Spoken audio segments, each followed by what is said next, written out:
Okay, ये हमारी एक और वीडियो है। टॉपिक हमारा है एटॉमिक स्ट्रक्चर। पास्ट पेपर्स के क्वेश्चंस हैं और सारे के सारे मैं सॉल्व करूंगा एमसीक्यूज। तो पहला क्वेश्चन है, the discovery during the discovery of electron a glow is produce inside the discharge tube. The colour of glow depends on option में दिया हुआ है nature of the gas, B volume of the gas, C metal use as cathode, और D आपको present inside the discharge tube. According to जो हमारे experimental data है, वो बेसिकली ऑप्शन ए हमारा करेक्ट है। वो ये कि जो भी गैस का कलर प्रोड्यूस होता है, यानी कि जो एक्सपेरिमेंटली, वो गैस की नेचर पे डिपेंड करता है। मतलब हीलियम, नियॉन, आर्गॉन या हाइड्रोजन गैसेस, जब डिफरेंट गैसेस को फिल किया गया तो डिफरेंट कलर्स प्रोड्यूस हुए। वॉल्यूम चेंज करने से कोई कलर पे फर्क नहीं पड़ा। जो इलेक्ट्रोड के मेटल्स थे, कैथोड और एनोड, उनके चेंज करने से कलर पे कोई फर्क नहीं पड़ा। ठीक है, तो हमारा ऑप्शन ए इस रिस्पेक्ट से करेक्ट है। नेक्स्ट एमसीक्यूज हमारा क्या कहता है, in a gas discharge tube the factor on which voltage depends are.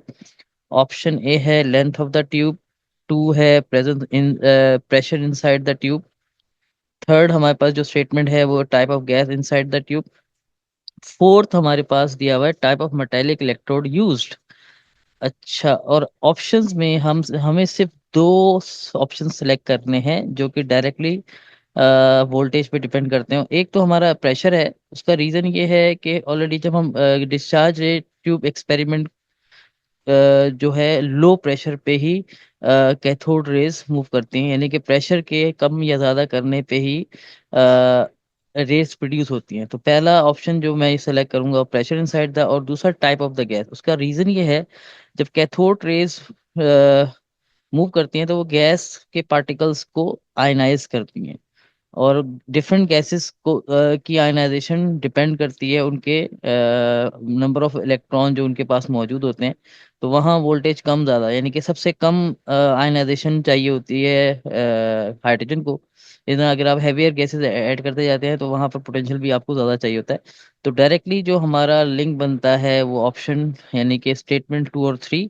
तो इस रिस्पेक्ट से हमारा ऑप्शन सी करेक्ट होगा। नेक्स्ट क्वेश्चन है, in the given diagram Paschen series is labelled as. हमें ये एक एटम का एक डायग्राम से नजर आ रही है जिसमें सेंटर में न्यूक्लियस नजर आ रहा है। और ऑप्शन ए में जो हमें दिखाया जा रहा है कि एरोज जो है वो यानी कि ये एरो शो कर रहे हैं कि इलेक्ट्रॉन जंप कर रहा है हायर एनर्जी लेवल से ऑर्बिट नंबर वन पे, और सेकंड ऑप्शन में ऑर्बिट नंबर टू पे, थर्ड ऑप्शन में ऑर्बिट नंबर फोर, और डी ऑप्शन जो है वो आपको शो कर रहा है कि ये हमारा जो है फोर्थ ऑर्बिट पे है। तो याद रहे कि जब इलेक्ट्रॉन हायर एनर्जी लेवल से फर्स्ट पे आते हैं तो ये लेमन सीरीज कहलाती है, और बी जो है बाल्मर सीरीज है, और सी जो है जिसमें एन, यानी कि अगर आप देखें एन जो है वो थर्ड ऑर्बिट पे आ रहा है, तो ये हमारा होता है पास्टन सीरीज। ठीक है, तो हमारा सी ऑप्शन करेक्ट होगा। नेक्स्ट हमारे पास क्या क्वेश्चन है, which of the following set of quantum numbers correctly represent the position of an unpaired electron in three D orbital. अच्छा, अब अगर हम थ्री डी ऑर्बिटल की बात करें, थ्री डी ऑर्बिटल में जो थ्री नंबर है ये प्रिंसिपल क्वांटम नंबर यानी कि एन की वैल्यू को रिप्रेजेंट कर रहा है, डी एजीमुथल क्वांटम नंबर जो कि एल की वैल्यू होती है, और इसके लिए एल की वैल्यू टू होती है। तो इस रिस्पेक्ट से अगर हम देखें, हमारा यानी कि एक ऑप्शन सी और ऑप्शन डी में हमारे पास ये दो वैल्यूज मैच हो जाती हैं। लेकिन अब हम बात करेंगे एम की वैल्यू की। एम की वैल्यू हमारे पास जो होती है वो होती है प्लस माइनस टू। तो minus two, minus one, zero, plus one, plus two, ये एम की पॉसिबल वैल्यूज हो सकती हैं। अगर हम ऑप्शन सी में देखें, ऑप्शन सी में माइनस वन लिखा हुआ है और डी में माइनस थ्री, तो माइनस थ्री तो इस रेंज में है ही नहीं, तो हमारा ऑप्शन सी करेक्ट होगा। Okay, नेक्स्ट क्वेश्चन है, the amount of energy associated with the quantum of radiation is. Option, अच्छा ये अगर हम बात करें, ये एमसीक्यूज हमारा प्लांक्स क्वांटम थ्योरी से रिलेटेड है, जिसमें प्लांक्स ने एनर्जी को रिलेट किया था। तो अगर हमें वो एक्सप्रेशन याद हो तो energy is directly proportion to the frequency. Simple था, ये रिलेशन था। तो अगर हम इस ऑप्शन के इसमें हम देखें तो फिर हमारा ऑप्शन बी डायरेक्टली इसका करेक्ट आंसर होगा। अ, ठीक है, नेक्स्ट हमारे पास क्या है, in discharge tube experiment X ray are produced when rapidly moving electrons strike with the by definition अगर हमें याद हो कि एक्सरे उसी वक्त प्रोड्यूस होती है कि जब इलेक्ट्रॉन्स जो हैं या कैथोड रेज उनको कहना चाहिए, वो जाके एनोड पे हिट करती हैं। तो अगर हम ऑप्शंस में देखें तो हमें एक ही ऑप्शन नजर आ रहा है जिसमें एनोड का मेंशन किया गया है, anode of larger atomic mass. तो हमारा ऑप्शन बी करेक्ट होगा। नेक्स्ट है हमारा the quantum number representing the energy level in which the electron revolve around the nucleus is called. तो ये हमारा होगा principal quantum number by definition, यानी कि जो हमारा प्रिंसिपल क्वांटम नंबर ही है जो हमें एनर्जी लेवल्स यानी कि शेल्स के बारे में बताता है। अ, ठीक है। नेक्स्ट हमारे पास है इन इलेक्ट्रॉनिक कॉन्फ़िगरेशन कैल्शियम आयन इन CaCl2। अच्छा, अब कैल्शियम आयन का मतलब ये है कि कैल्शियम ने यकीनन अपने दो इलेक्ट्रॉन लूज कर दिए होंगे। कैल्शियम बिलोंग करता है ग्रुप 2 से, और ग्रुप 2 के एलिमेंट्स की जो इलेक्ट्रॉनिक कॉन्फ़िगरेशन के लास्ट में आता है वो आता है NH2। लेकिन जब वो आयन बन जाते हैं तो वो उनके s के इलेक्ट्रॉन हट जाते हैं, s का ऑर्बिटल ही यानी कि जो है सब शेल कहना चाहिए, वो खत्म हो जाता है। तो हमें कुछ ऐसा देखना होगा जिसके अंदर एस लास्ट में आ ही ना रहा हो, क्योंकि इसमें यहाँ इन्होंने कोई एटॉमिक नंबर नहीं दिया। वैसे तो एटॉमिक नंबर इसका 20 होता है, बहुत से स्टूडेंट्स को याद नहीं होता। तो इस वजह से मैं डायरेक्टली आपको वो आंसर बताऊंगा जो कि आपकी इस लॉजिक से समझ में आ सके, याद रखें। तो ऑप्शन बी में अगर आप देखें तो इसमें इसने एक तो ये आयन बना हुआ है, आयन बना हुआ है, और ये स्टेबल इलेक्ट्रॉनिक कॉन्फ़िगरेशन है, क्योंकि फर्स्ट शेल में 2 इलेक्ट्रॉन्स हैं, सेकंड में 8 हैं और थर्ड में 8 हैं। तो इस रिस्पेक्ट से हमारा ऑप्शन बी करेक्ट होगा।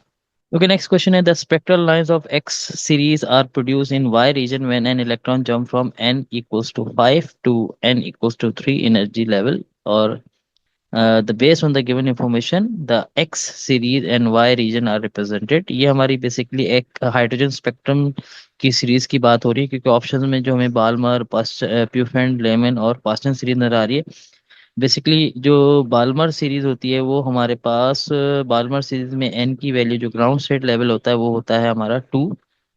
प्यूफेंड में एन की वैल्यू बेसिकली 5 होती है, लेमन में एन हमारा 1 होता है। ठीक है। और पास्टन में एन ग्राउंड स्टेट लेवल 3 होता है, मतलब इलेक्ट्रॉन हायर एनर्जी लेवल से N3 एनर्जी लेवल 3 पे आता है। तो इस रिस्पेक्ट से अगर देखा जाए, और जो वाई यानी कि रीजन होता है वो इंफ्रारेड ही होता है, तो इस रिस्पेक्ट से हमारा डी ऑप्शन बिल्कुल करेक्ट है। अच्छा, नेक्स्ट क्वेश्चन हमारे पास है according to Hund's rule the correct way of arranging the electron in P orbital. अगर हमें हुन्स रूल याद हो तो अकॉर्डिंग टू हुन्स रूल जो इलेक्ट्रॉन्स हैं सब शेल के अंदर ऑर्बिटल्स में सेम स्पिन से और सेपरेटली फिल होते हैं। अगर हम ऑप्शन ए में देखें, ये ऑलरेडी एक एम्प्टी ऑर्बिटल नजर आ रहा है। तो और यहाँ पर पेयर है, जबकि होना ये चाहिए था, जब ये एम्प्टी था तो ये यहाँ इलेक्ट्रॉन होना चाहिए था।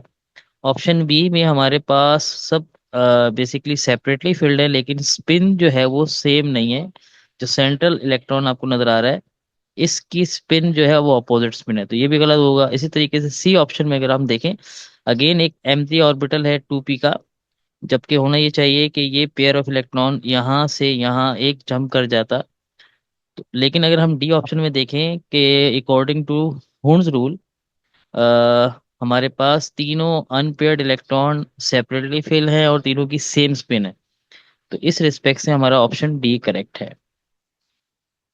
नेक्स्ट हमारे पास है consider the following values of quantum number. Principal quantum number value 2 दी हुई है, अजीमुथल क्वांटम नंबर n-1 का मतलब ये है कि मैं 2 - 1 करूंगा तो 1 आएगा।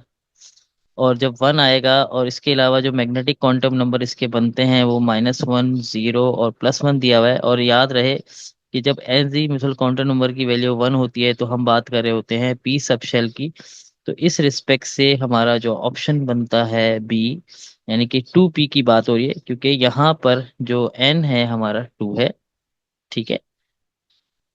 तो ऑप्शन बी हमारा करेक्ट होगा। नेक्स्ट क्वेश्चन हमारे पास है in a discharge tube a gas can conduct electricity at x pressure and y voltage। The conditions X and Y are identified as, अगर हमें याद हो कि डिस्चार्ज ये ट्यूब एक्सपेरिमेंट में हमेशा जो स्पार्क प्रोड्यूस होता है या कैथोड रे प्रोड्यूस होती हैं, तो हमें प्रेशर को लो रखना पड़ता है और वोल्टेज को हाई रखना होता है।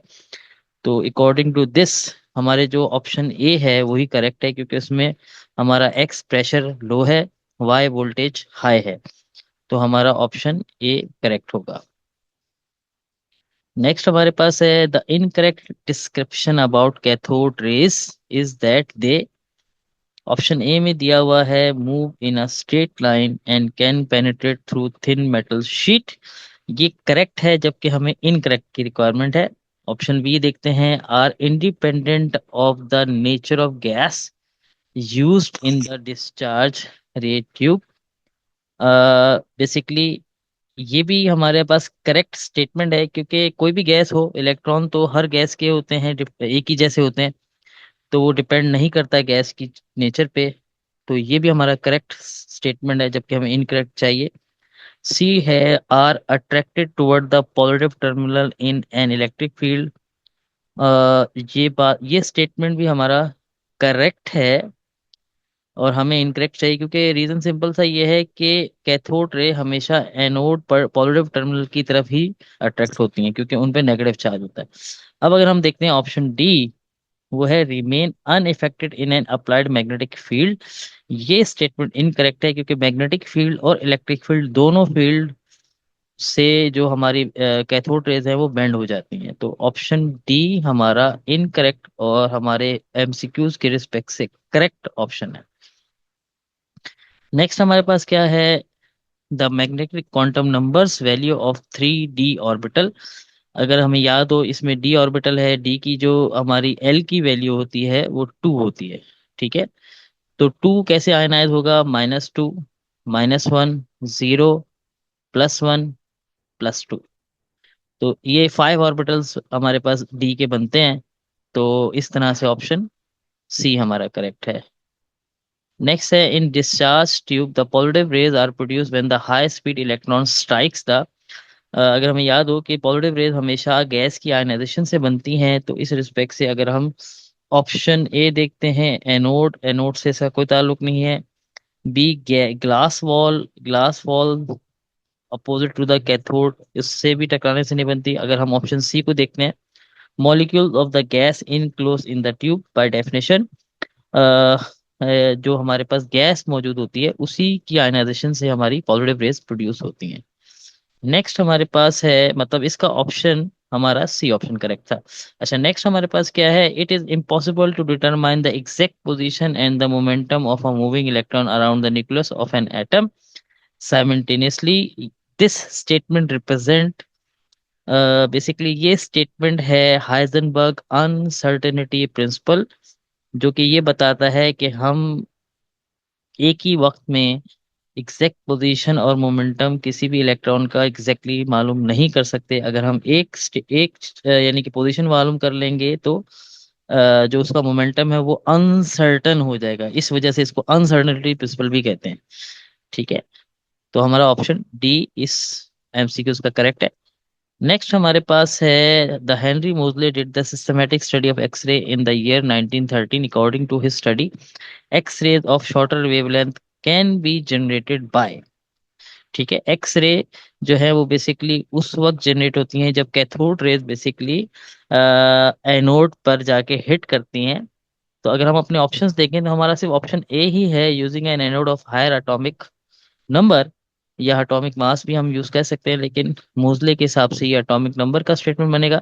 तो ऑप्शन ए हमारा करेक्ट है। बाकी सारे ऑप्शन में हमारे पास इन्होंने सेकंड ऑप्शन में कैथोड की बात की है, ये सारे ऑप्शन इनकरेक्ट है।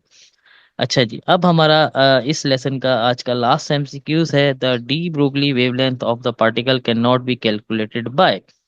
इसका मतलब है, यहाँ हमारे पास ऑप्शंस में 4 फॉर्मूलाज दी गए हैं, और 4 फॉर्मूलाज में से वो कौन सा फॉर्मूला है जो डी ब्रोगली वेवलेंथ का नहीं है। तो अगर हम देखें, हमारा option a simple wavelength calculate करने का फॉर्मूला है, और ये डी ब्रोगली का फॉर्मूला नहीं है, तो हमारा ऑप्शन ए ही करेक्ट होगा। और अगर हम चले, मैं आपको इसके बाकी के रिमेनिंग फॉर्मूलाज भी एक्सप्लेन कर देता हूँ, क्योंकि हम ऑलरेडी ड्राइव करते हैं ऑप्शन बी जो हमारा एक्चुअल फॉर्मूला है डी ब्रोगली वेवलेंथ का वो H/mv है। अ, और बाकी के जितने भी फॉर्मूलाज हैं ये भी बेसिकली डी ब्रोगली के ही फॉर्मूलाज हैं।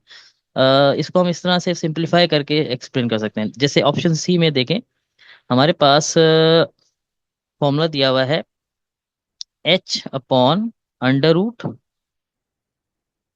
अच्छा, अब आगे लिखा हुआ है के ई। तो बेसिकली के ई जो है वो हमारा काइनेटिक एनर्जी का फॉर्मूला है। तो अगर आपको उसका फॉर्मूला याद हो वो क्या होता है, 1/2 mv²। तो मैं सिंपल वो पुट कर देता हूँ, यहाँ आ जाएगा m। तो ये 2 से 2 कैंसिल हो जाएगा। तो अंडर रूट में हमारा क्या बच रहा है, अंडर रूट में हमारा बच रहा है m²v², जो कि जब उसका अंडर रूट को कैंसिल करके बाहर आएगा तो ये बच जाएगा H/mv। इन शॉर्ट हमारे जो सी ऑप्शन है इसके अंदर भी जो हमारा, मैंने इसमें काइनेटिक एनर्जी का फॉर्मूला पुट किया तो हमारे पास H/mv। सिमिलरली ऑप्शन डी में भी अगर हमें ये जो v है, वी बेसिकली जो इसके अंदर ये जो 2q, क्यू चार्ज को रिप्रेजेंट करता है, वी वोल्टेज को रिप्रेजेंट करता है, इसका फॉर्मूला पुट कर दे तो सिंप्लीफाई होके वही एम वी बन जाएगा। इन शॉर्ट हमारे option B C and D जो थे ये तीनों डी ब्रोगली वेवलेंथ कैलकुलेट के फॉर्मूला थे, जबकि हमारा ऑप्शन ए जो कि करेक्ट ऑप्शन था इस एमसीक्यूज का, ये डी ब्रोगली की वेवलेंथ कैलकुलेट करने का फॉर्मूला नहीं था और हमारा ऑप्शन ए करेक्ट था। होप आपको ये लेसन समझ में आया होगा। Thank you.